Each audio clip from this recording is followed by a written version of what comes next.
பல 100 ஆண்டுகளாக உலகின் சிறந்த அறிவாளிகளை உருவாக்கும் இந்த ஆக்ஸ்போர்ட் பல்கலைக்கழக அரங்கத்தில் பேசுவதை நான் பெருமையாக கருதுகிறேன்.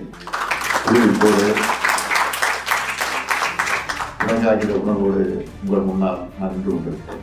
இங்கே நான் தமிழ்நாட்டினுடைய முதலமைச்சர், தெற்காசியா அரசியலை புரட்டி போட்ட இயக்கமான திமுக கழகத்துடைய தலைவர் என்ற தகுதியோடு மட்டுமல்ல, பெரியாருடைய பேரன் என்கிற அந்த கம்பீரத்தோடு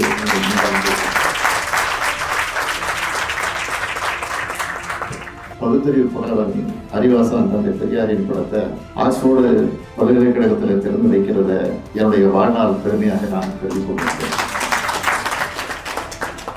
பகுத்தறிவு பட்டறை உலகம் முழுக்க பரவி வருவது என்பதன் அடையாளம் தான் இந்த படத்திறப்பு நிகழ்ச்சி. பெரியார் இன்று உலகம் முழுக்க தேவைப்படுகிறார் என்பதன் அடையாளமா அவருடைய படத்தை திறக்க திட்டமிட்டிருக்கீங்க.